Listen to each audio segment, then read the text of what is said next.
अब समझते हैं ग्रेविटी क्या होता है। इससे पहले वाले में वीडियो में मैं आपको ऑलरेडी पहले से ही बता चुका हूं कि ग्रेविटी और ग्रेविटेशन दोनों एक ही होता है। लेकिन क्या होता है ना कि ये जो ग्रेविटी होता है ना, इसको हम लोग स्पेस में यूज करते हैं बोलने के लिए, और ग्रेविटेशन को ना हम लोग धरती पर यूज करते हैं बोलने के लिए। मतलब कि धरती पर ग्रेविटेशनल फोर्स होता है, और स्पेस में बोलेंगे ना तो स्पेस में हम लोग ग्रेविटी बोलते हैं। जैसे कि अगर आपका स्कूल में कुछ और नाम है, राम नाम है, तो आपका घर पे कुछ रामू वगैरह करके बुलाते होंगे। मतलब कि अलग अलग जगह पे अलग अलग आपका नाम है, स्कूल के लिए अलग नाम और घर के लिए अलग नाम। सेम उसी तरीके से ना इस ग्रेविटी का नाम भी अलग अलग है। ग्रेविटेशनल फोर्स हम लोग धरती पर यूज करते हैं, और ये ग्रेविटी जो है हम लोग स्पेस में यूज करते हैं। तो वैसे ही यहाँ पर लिखा हुआ है, it is exactly gravitation. Already यहाँ पर लिख कर दिया हुआ है, ये ग्रेविटेशन ही होता है।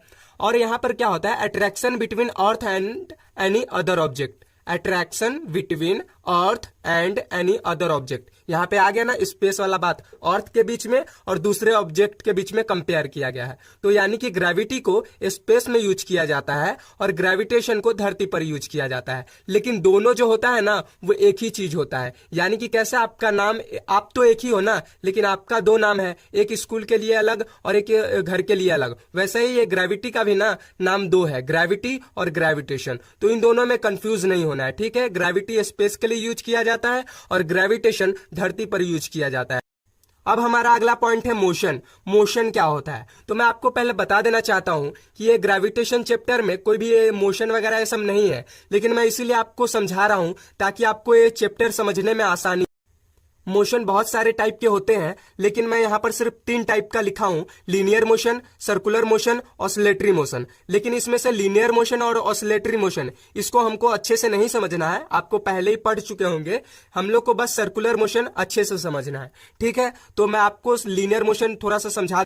तो लीनियर मोशन क्या होता है ना, कोई भी ऑब्जेक्ट अगर सीधा जाता है, यानी कि कोई भी ऑब्जेक्ट अगर सीधा जाता है तो उसको हम लोग लीनियर मोशन बोलते हैं। और ऑसिलेटरी मोशन आप जानते ही होंगे, हम लोग के वॉच का यानी कि घड़ी का वो जो पेंडुलम होता है वो ऑसिलेटरी मोशन परफॉर्म करता है। और वो जो बर्ड्स फ्लाइंग करते हैं ना, तो उसका विंग भी ना ऑसिलेटरी मोशन परफॉर्म करता है। तो ये था कुछ बेसिक नॉलेज। हम लोग मेन टॉपिक पर आते हैं, सर्कुलर मोशन। सर्कुलर मोशन क्या होता है, a motion of an object, इस ऑब्जेक्ट का motion along circumference of the circle. अगर सर्कल के, ये सर्कल है, सर्कल का ये जो गोला वाला लाइन होता है उसको सर्कमफ्रेंस बोलते हैं। ये सर्कल का रेडियस है, ठीक है। ये रेडियस, आधा को रेडियस बोलते हैं और पूरा को डायामीटर बोलते हैं। तो ये सर्कल के सर्कमफ्रेंस पर अगर कोई ऑब्जेक्ट गोल गोल रोटेट करता है, यानी कि सर्कल के सर्कमफ्रेंस पर ऑब्जेक्ट कोई गोल गोल रोटेट करता है, उसी को सर्कुलर मोशन कहा जाता है। आई होप आपको सर्कुलर मोशन समझ में आ गया होगा। अब मैं आपको समझाता हूं ये सेंट्रीपिटल फोर्स क्या होता है। तो उससे पहले ना मैं आपको एक चीज समझाता हूं, ठीक है। उसको अच्छे से समझ लेना है, उसके बाद इस डेफिनेशन को अगर मैं आपको समझाऊंगा तो गारंटी के साथ आपको तुरंत समझ में आ जाएगा। तो जो चीज मैं आपको सिखा रहा हूं उसको ध्यान से देखिएगा, ठीक है। अब समझाने से पहले मैं आप लोगों से एक सवाल पूछना चाहता हूं कि आपको पता ही है कि हमारा सन के आजू बाजू ना हमारा प्लैनेट्स रोटेट क्यों रोटेट करता है, क्योंकि हमारे सन के पास ना ग्रेविटेशनल फोर्स होता है, जिसके वजह से ना हमारा प्लैनेट ना रोटेट करने लगता है। तो अब आपसे मैं पूछता हूं कि ये जो ग्रेविटेशनल फोर्स के कारण ये जो हमारा प्लैनेट रोटेट करता है, गोल गोल ये जो चक्कर लगाता है, तो ये लगाते लगाते क्या होना चाहिए, मतलब कि सन के पास ग्रेविटेशनल फोर्स है तो इस प्लैनेट को अपने में चिपका लेना चाहिए। हाँ, ग्रेविटेशनल फोर्स तो वही होता है ना, इसको अपने में चिपका लेना चाहिए सन में। लेकिन ये चिपकता क्यों नहीं है, आपके मन में कभी ना कभी सवाल आया होगा। अगर नहीं आया तो कोई बात नहीं, इसका मैं जवाब दे देता हूं। देखिए क्या होता है ना, मान लीजिए अगर आप सन के ऊपर बैठे हो, सन पर नहीं, मान लीजिए ये अर्थ है हमारा, ये अर्थ है, या फिर मैं चेंज कर देता हूं। देखिए ये हमारा अर्थ है, ठीक है। अब ये अर्थ पर हम लोग रहते हैं। हम लोग क्या किए, यहां पर से ना एक तोप का गोला दागे, ये तोप का गोला है, ठीक है। अब यहां पर से हम लोग एक तोप का गोला दागते हैं एकदम जोर से, तो क्या होता है, ये तोप का गोला गोल गोल गोल घूमते घूमते अर्थ के ग्रेविटी के कारण ना आगे जाकर के यहां पर खींचा जाता है, और खींचाने के बाद जमीन पे गिर जाता है। और ये अर्थ का ग्रेविटेशनल फोर्स ना, ये जो ब्लू वाला लाइन दिख रहा है ना, यहां तक है, ठीक है। यहां तक अर्थ का ग्रेविटेशनल फोर्स है। अगर यहां तक मैं रहूंगा तो यहां पर से मुझे खींच लगाए अर्थ, ठीक है। तो देखिए ये तोप का गोला है। अब इस तोप को गोला को मैं फिर से जोर से मारूंगा। इस बार तो गिर गया था फर्स्ट टाइम, लेकिन सेकेंड टाइम क्या होगा कि यहां पर से जैसा ही मारूंगा ना वैसा ही यहां पर से आएगा, ऐसे ऐसे ऐसे ऐसे आके इधर से ऐसे घूम करके यहां पर आकर के गिर जाएगा। हाँ, अब मैं क्या करूंगा, इस बार एकदम गुस्सा हो जाऊंगा और इस तोप के गोले को यहां पर से फिर से जोर से मारूंगा। अब ये जोर से मारूंगा तो क्या होगा कि ये तोप का गोला ना 3-4 राउंड लगा लेगा। अब लगाने के बाद इस धरती पर गिरेगा। ठीक है, अब मैं एकदम गुस्सा हो गया हूं। अब मैं क्या करूंगा, इस तोप के गोले को एकदम जोर से मारूंगा, एकदम जोर से पूरा जी जान लगा करके। तो अब क्या होगा, ये तोप का गोला ना जैसा ही इसे जी जान लगा कर मारूंगा ना, तो ये तोप का गोला ना घूमने लगेगा गोल गोल। ये अर्थ के गोल गोल घूमने लगेगा, लेकिन अर्थ पर गिरेगा नहीं। क्यों नहीं गिरेगा? क्योंकि ये जो तोप का गोला है ना, इसमें एनर्जी भर दिया हूं मैं, एनर्जी भर दिया हूं, जिसके कारण ये ना गोल गोल घूमेगा। गोल गोल क्यों घूमेगा? क्योंकि अर्थ का ग्रेविटेशनल फोर्स है। ग्रेविटेशनल फोर्स जो है ना, इस गोले को अपने तरफ खींच के रखा है। हाँ, खींच के रखा है, लेकिन ये गोला गिरेगा नहीं धरती पर, क्योंकि ना इसके पास एनर्जी है, खुद का एनर्जी है, इसीलिए गिरेगा नहीं। इसके आजू बाजू गोल गोल गोल गोल ऐसे ऐसे घूमेगा, लेकिन अर्थ पर गिरेगा नहीं, क्योंकि इसमें खुद का एनर्जी आ गया है, इसलिए बस रोटेट करेगा। सेम इसी तरीके से अदर चीजों में भी होता है, जैसे कि सन और हमारे प्लानेट में भी। लेकिन अब मैं आपको यहीं पर मेन चीज समझाता हूं, जो मैं आपको समझाने वाला था। देखिए, ये हमारा सन है और ये हमारा अर्थ है। ठीक है, अब ये अर्थ जो है, अर्थ के पास खुद का एनर्जी है, जिसके वजह से सन के आजू बाजू गोल गोल घूमता है। ठीक है, गोल गोल घूमता है, एक्चुअली में गोल गोल नहीं घूमता है, आपको पता चल जाएगा थोड़ी देर के बाद। तो देखिए, ये गोल गोल घूमता है सन के आजू बाजू, ऐसे ऐसे गोल गोल गोल गोल घूमता है, गोल गोल रानी वाला। हाँ, तो ये गोल गोल घूमता है ना, तो क्या होता है कि अर्थ के पास खुद का एनर्जी है, जिसके वजह से गोल गोल घूमता है। ठीक है, अब अर्थ गोल गोल घूमता है, तो ये किसके तरफ डायरेक्टेड टुवर्ड है? डायरेक्टेड टुवर्ड किसके तरफ है? खींचा हुआ किसके तरफ है? सेंटर सीकिंग किसके तरफ है? सेंटर सीकिंग मतलब खींचा हुआ किसके तरफ है? बेसिकली, माफ कीजिएगा, ऑब्वियसली सन की तरफ खींचा हुआ है, क्योंकि सन इसके ऊपर ग्रेविटेशनल फोर्स लगा रहा है। लेकिन अर्थ के पास खुद का एनर्जी है, जिसके वजह से ये जो अर्थ है हमारा सन के ऊपर नहीं गिर, हमारा अर्थ जो है डायरेक्टेड टुवर्ड तो होता है सन की तरफ, लेकिन ये गिरता नहीं है, क्योंकि हमारे अर्थ में खुद का एनर्जी है, जो कि इस सन के गोल गोल घूमते रहता है, लेकिन सन के साथ चिपकता नहीं है, लेकिन ये डायरेक्टेड टुवर्ड होता है। अब ये जो डायरेक्टेड टुवर्ड है ना, यहाँ पर डेफिनेशन में लिखा हुआ है ना, बस मैं आपको इतना ही समझाने के लिए कहानी बताया हूँ, और आपको कुछ नया सीखने को तो मिला हुई होगा। तो देखिए, डायरेक्टेड टुवर्ड आपको समझ में आ गया। ये जो डेफिनेशन में डायरेक्टेड टुवर्ड लिखा हुआ है, ये आपको समझ में आ गया। अब बाकी बात, ये जो पहले का मतलब है, ये सब लिखा हुआ, इसका मतलब मैं आपको समझा देता हूं। अब मैं आपको सेंट्रीपिटल फोर्स को डेफिनेशन के साथ आपको समझा देता हूं। अभी जो मैं आपको ये डायरेक्टेड टुवर्ड जो बताया था ना, ये मैं सिर्फ आपको इतना समझाया था, यहां पर से लेकर के यहां तक, बाकी बात डेफिनेशन में आपको नहीं समझाया हूं। देखिए, मैं आपको क्या बताया था, directed toward the centre of the circle, यानी कि इस सर्कल के सेंटर की तरफ डायरेक्टेड है ना, हमारा अर्थ जो है वो सन की तरफ डायरेक्टेड है। अब हमारा सन का क्या है, सेंटर है ना सर्कल का, तो वही मैं बताया था। मैं आपको फिर से समझाता हूं। देखिए क्या लिखा हुआ है, a force acting on an object revolving around the circumference of the circle and directed toward the center of the circle। अब यहां पे क्या लिखा हुआ है, सेंटर सीकिंग। सेंटर सीकिंग का मतलब क्या होता है, सेंटर की तरफ खींचा हुआ। ठीक है, अब मैं आपको अच्छे से समझा देता हूं। देखिए, ये हमारा सन है, ये वाला जो पॉइंट है बीच में, ये सर्कल का सेंटर जो है, इसको आप समझिए सन। हाँ, अब इसको आप अर्थ समझिए। ये वाला जो है, इसको मैं यहां पे लिख देता हूं अर्थ।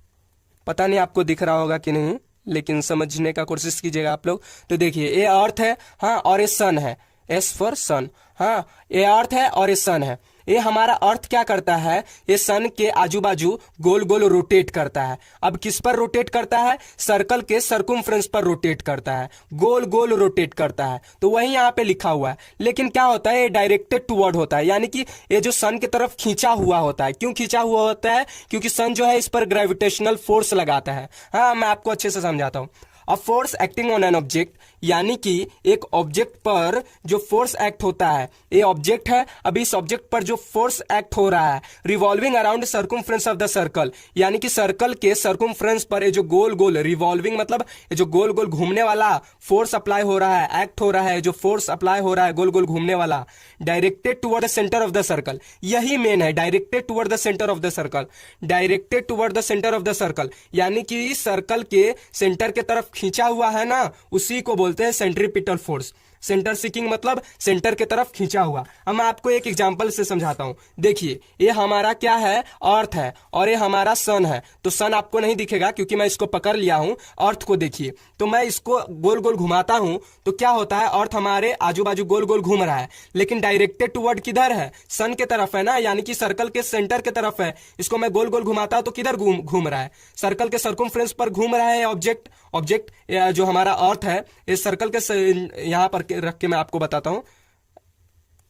इसको यहां पे गोल गोल ऐसे ऐसे घुमाता हूं तो ये सर्कमफ्रेंस पर घूम रहा है, सर्कमफ्रेंस पर घूम रहा है ऐसे ऐसे। हाँ, और ये क्या है, पूरा ये सर्कल है, इसी को बोलते हैं। और ये खींचा हुआ किधर है, डायरेक्टेड टुवर्ड सन के तरफ, यानी कि सेंटर के तरफ, इसी को बोलते हैं सेंट्रीपिटल फोर्स। और इसका फॉर्मूला क्या होता है, force is equal to mass into velocity square upon radius. ठीक है, और यहाँ पर सी लिखा हुआ है, इसका मतलब कुछ नहीं होता, मतलब कि होता है लेकिन हर जगह नहीं लिखा होता है। अगर आप गूगल वगैरह पर चेक करेंगे ना तो वहां पर सी लिखा हुआ दिखेगा, लेकिन बुक वगैरह में नहीं लिखा रहता है। ठीक है, आपको भी ये सी लिखना है तो लिख सकते हो, चाहे तो नहीं लिख सकते हो। और मैं आपको एक बार और अच्छे से समझा देता हूँ क्योंकि ये मेन है, आपको बोर नहीं होना है, अच्छे से समझना है। देखिए, a force acting on an object, a force acting on an object revolving around circumference a circle and directed toward the centre of the circle.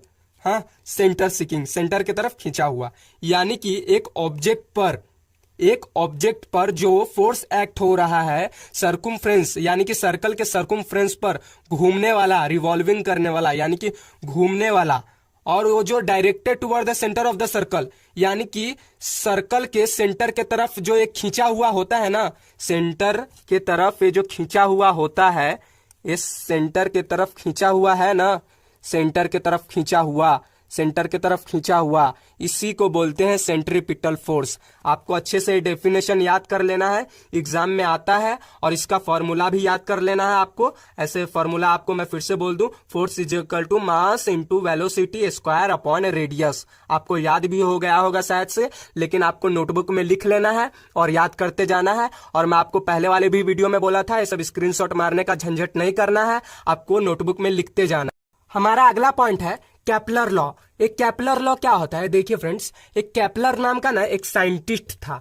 हाँ, ये साइंटिस्ट क्या करता था, रात रात भर जग करके ना ये चांद सितारों को देखते रहता था, यानी कि हमेशा टेलीस्कोप लगा करके आसमान के तरफ देखते रहता था, जिसके वजह से ना इसकी वाइफ यानी कि बीवी भी परेशान हो चुकी थी इससे। ये क्या करता था, रात रात भर देखते रहता था आसमान की तरफ और दिन में सो जाता था, काम वगैरह तो करता नहीं था, फालतू का काम ये चांद सितारों को देखते रहता था। हाँ, तो इसके वजह से ना इसकी बीवी भी परेशान हो चुकी थी। लेकिन बाद में ना इतिहास रच देता है, कुछ खोज कर देता है और ये कुछ नियम कानून बताता है हमारे सोलार सिस्टम के बारे में, हमारे सोलार सिस्टम कैसे रोटेट करता है, कैसा है, ये सब चीजें बताता है, जो कि आप सब चीज के बारे में अभी पढ़ने वाले हो। तो देखिए केपलर लॉ क्या बताता है। केपलर के बारे में आपको पता चल गया, ये साइंटिस्ट है, साइंटिस्ट का नाम है। और लॉ का मतलब क्या होता है, नियम कानून, यानी कि हमारा जो सोलार सिस्टम है ना रोटेट करता है तो कुछ नियम कानून को फॉलो करता है। अब वो कौन सा नियम कानून को फॉलो करता है, एक किसने पता लगाया है, केपलर ने पता लगाया है, जो कि हम लोग अभी पढ़ने वाले हैं। वो केपलर लॉ यानी कि 3 लॉ है, अभी इस तीनों लॉ में ना जो जो केपलर ने पता लगाया है वो हम पढ़ने वाले हैं। तो केपलर का पहला लॉ क्या कहता है, the orbit of a planet is an eclipse with the sun at one of the foci, यानी कि the orbit of a planet, यानी कि प्लैनेट का ऑर्बिट जो है वो एक्लिप्स के फॉर्म में है, with the sun at one of the foci, जिसके एक फोकाई पर सन है। यानी कि पहले दुनिया क्या मानती थी कि हमारा जो अर्थ है ना सन के गोल गोल घूमता है, लेकिन ये गलत बात है, गोल गोल नहीं घूमता है। मैं आपको बताता हूं, एक्लिप्स के फॉर्म में घूमता। अब एक्लिप्स क्या होता है मैं आपको बताता हूं। देखिए ये क्या है, ये एक सर्कल है। हाँ, अब इस सर्कल को ना मैं बैंड कर देता हूं। अब बैंड कर देने से क्या बन गया, ये एक्लिप्स बन गया। यानी कि एक्लिप्स कुछ अंडे के तरह होता है, उसी को एक्लिप्स बोलते हैं, और उसी फॉर्म में गोल गोल प्लैनेट रोटेट करता है एक्लिप्स के इप्टिकल पार्ट पर। यानी कि जैसे कि सर्कल का सर्कमफ्रेंस होता है, ये सर्कल हुआ, सर्कल का ये बीच वाला सेंटर पॉइंट जिसको हम फोकस बोलते हैं। हाँ, ऐसे बोलते नहीं है, मतलब कि फोकस बोल सकते सकते हो आप। और इसका ये जो बाहर वाला पार्ट हो गया इसको हम सर्कमफ्रेंस बोलते हैं, ठीक है। और ये क्या है, पूरा क्या है, सर्कल है। वैसा ही ना इस एक्लिप्स का दो फोकस पॉइंट होता है, इसका सेंटर दो होता है, एक यहाँ पे और एक यहाँ पे। और इसका ये जो सर्कमफ्रेंस जो हम सर्कल में बोलते हैं ना उसको एक्लिप्स में क्या बोलते हैं, इलिप्टिकल पाथ। हाँ, इलिप्टिकल पाथ। और इसी में ये जो एक्लिप्स है, एक्लिप्स के फॉर्म में ना ये जो प्लैनेट है ना रोटेट करता है। और एक्लिप्स के ना एक फोकस पॉइंट पर ना हमारा सन है और दूसरा जो है ना फोकस पॉइंट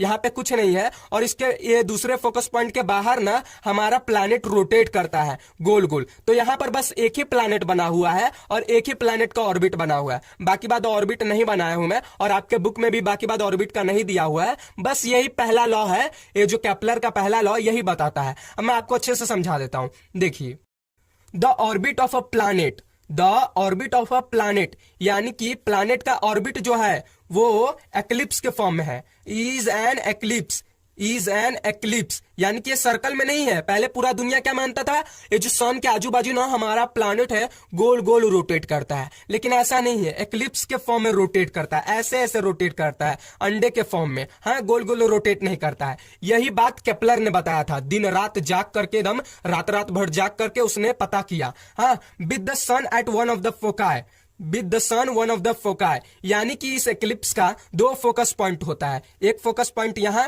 और एक फोकस पॉइंट यहां।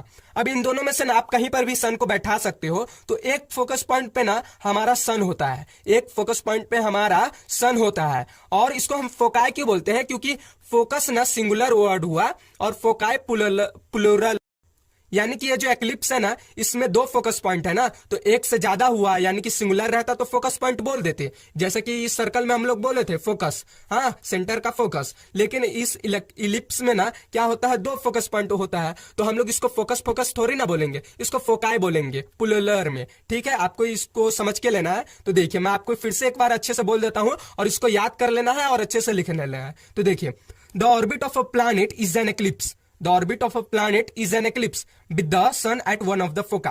बस यही है केपलर का पहला लॉ।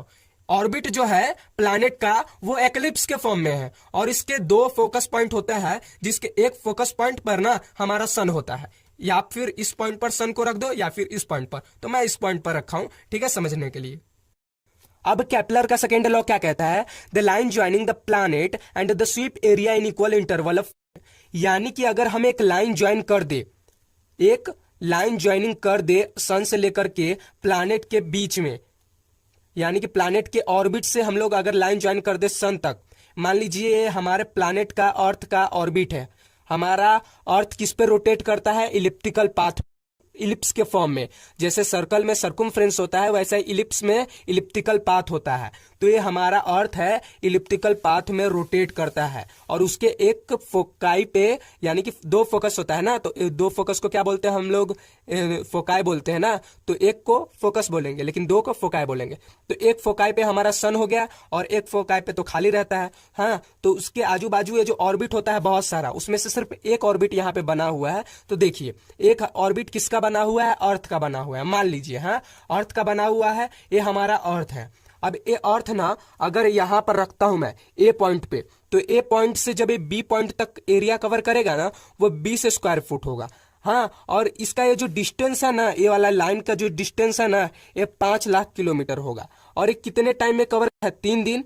और ये एरिया कितना है, 20 स्क्वायर फीट। लेकिन जब यही प्लैनेट अगर ई से एफ तक जाता है तो यहां पर का जो डिस्टेंस है पता है कितना है, 50,000 किलोमीटर। 50,000 किलोमीटर ही है यहां पर का, यहां से लेकर के यहां तक डिस्टेंस 50,000 ही है। लेकिन इसका ये जो एरिया है ना, ये इस एरिया 20 स्क्वायर फुट ही है। जितना ये एरिया है ना 20 स्क्वायर फुट, उतना ही ए भी एरिया है 20 square foot. 20 square foot 20 square foot, क्योंकि ये लंबा है जिसकी वजह से ज्यादा एरिया ये लंबाई में कवर कर लेता है, और ये चौड़ा है जिसके वजह से ज्यादा एरिया चौड़ाई में कवर कर लेता है। लेकिन हमको देखने में लगता है ये ज्यादा है और ये कम है, लेकिन दोनों सेम ही होता है। अगर आप रियल में मेजर करने जाओगे तो आपको पता चलेगा। तो देखिए, ई से लेकर के एफ तक ना 3 ही दिन में एरिया कवर करता है, और ए से लेकर के बी तक ना 3 ही दिन में एरिया कवर करता है, 20 स्क्वायर फुट 20 स्क्वायर फुट। लेकिन यहां पर का डिस्टेंस जो है ना वो 50,000 है, और यहां पर का डिस्टेंस जो है 5 लाख किलोमीटर है और यहाँ पर 50,000 किलोमीटर ही है। लेकिन ऐसा क्यों हो रहा है मैं आपको बताता हूँ। देखिए, यही केपलर ने बताया था, the line joining the planet and the sweep area in equal interval of time. Sweep मतलब कवर करना, इक्वल टाइम में इक्वल एरिया एक कवर करता है हमारा अर्थ। तो देखिए क्या होता है ना, ये हमारा अर्थ है। अर्थ जब हमारा रोटेट करता है ना, ऐसे ऐसे रोटेट करता है, तो ये जैसे ही इधर वाले पॉइंट पे आता है ना, तो ये हमारे सन के ना बहुत करीब हो जाता है, जिसकी वजह से हमारे सन का ना ग्रेविटेशनल फोर्स ज्यादा हो जाता है। तो ये अर्थ का स्पीड ना ज्यादा हो जाता है, अर्थ का स्पीड ज्यादा हो जाता है। यहां पर से जैसा ही आता है ना, यहां पर से जैसा ही आया, अर्थ का स्पीड ज्यादा हो जाएगा। और ये इक्वल 3 ही दिन में ना ये 20 स्क्वायर फुट कवर कर लेगा, लेकिन 5 लाख किलोमीटर डिस्टेंस कवर कर लेता है। और यहां पर से जब आगे बढ़ेगा ना, तो धीमे धीमे इसका स्पीड ना स्लो होता जाएगा, और स्लो होते होते बहुत स्लो हो जाएगा। लेकिन यहां पर भी ना डिस्टेंस तो उतना ही कवर करेगा, नहीं माफ कीजिए, एरिया है ना, एरिया वो उतना ही कवर करेगा, लेकिन डिस्टेंस कम कवर करेगा। क्योंकि इधर बढ़ जाता है ना, इक्लिप्स कैसा होता है अंडे के आकार में, उसके वजह से आप थोड़ा सा इमेजिन कीजिए और समझने का कोशिश कीजिए। तो देखिए, ये जो हमारा अर्थ है यहाँ पर आएगा धीमे धीमे, तो यहाँ पर स्लो हो जाता है, क्योंकि यहाँ पर ना ये जो फोर्स है ना, force of attraction between sun and earth, ये कम हो जाता है, जिसके वजह से हमारा जो अर्थ है वो धीमे धीमे जाता है, धीमे धीमे ई से लेके एफ तक आएगा। और ये 50,000 किलोमीटर ही डिस्टेंस कवर करेगा, लेकिन 20 स्क्वायर फुट ही कवर करता है एरिया, क्योंकि एरिया यहाँ पे लंबाई बढ़ जाता है ना, उसके वजह से ऐसा होता है। और यहाँ पर भी 20 स्क्वायर फुट ही कवर करता है, वो भी 3 दिन में, ये भी 3 दिन में। लेकिन डिस्टेंस कम ज्यादा क्यों होता है? क्योंकि इसका जो अर्थ का स्पीड जो है ना, वो कम ज्यादा होते रहता है। हाँ, वेलोसिटी कम ज्यादा होते रहता है। तो क्या होता है कि ई से अगर एफ तक आया तो 3 दिन ही लगेगा, 20 स्क्वायर फुट ही एरिया कवर करेगा, लेकिन ये डिस्टेंस कितना कवर करेगा? 50,000 किलोमीटर। लेकिन जैसा ही ये जो है हमारा अर्थ, वैसा ही ए से लेकर के अगर बी तक आया तो ये हमारा 5 लाख किलोमीटर कवर कर लेगा, वो भी 20 स्क्वायर फीट ही होगा, एरिया उतना ही होगा, दिन उतना ही लगेगा, लेकिन डिस्टेंस ज्यादा कवर कर लेगा। तो यही केपलर का सेकेंड लॉ लिखा हुआ है, the line joining the planet and the sweep area in equal interval of time, यानी कि एरिया कवर करता है इक्वल टाइम में। बस इतना ही, और बाकी बात कुछ मैं आपको अलग से एक्स्ट्रा में बता दिया हूं ताकि आप समझ सको।